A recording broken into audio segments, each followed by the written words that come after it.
A deeper divide into voter fraud in Wisconsin last year don't add up to rampant concerns by Republicans in a new report. Good evening. I'm Shannon Sims. And I'm Charles Benson, live from Milwaukee. Clerks around the state are required to report any suspected cases of people voting illegally.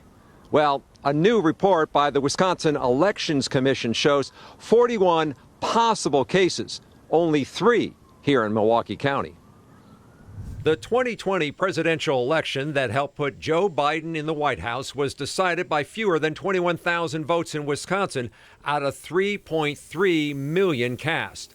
Since April of last year, Clerks referred 41 cases of voter fraud. 22 were in La Crosse County for improper residential address. Other cases included voting twice, in person and absentee by ballot. 2020 was a record year of absentee ballots, 1.9 million in the general election.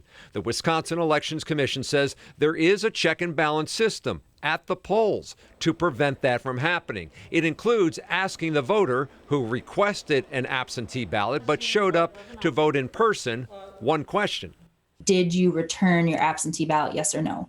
If you've already returned it, that's going to show on the poll book as well. And then the voter would not be eligible to actually receive a ballot at the polls on election day. Commissioners also looked at illegal voting by felons. Felons can legally vote, but only if they have completed all of their probation and parole requirements.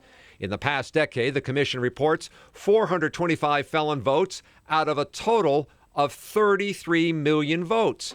Commissioners agreed it's wrong, but argued over its impact. So I think it's a bit disingenuous to keep talking about, well, this is only a few hundred out of millions and millions of votes. But the importance of it is that they were illegal votes. And if they're illegal votes, they shouldn't have been counted at all. If we want to reassure people about elections, we should tell them the truth. The truth is we haven't had a felon flip an election since this election commission was in place. So, Charles, what happened in the case up in La Crosse County? So 16 people who registered to vote using a UPS store address will not be charged with voter fraud. The prosecutor there says those individuals did not intend to break the law and they were able to legally vote. Well, this is not the end of the story. Republican lawmakers have also requested an audit of the 2020 election and hired private investigators to take a look at complaints of irregularities. Shannon? All right, Charles. Well, news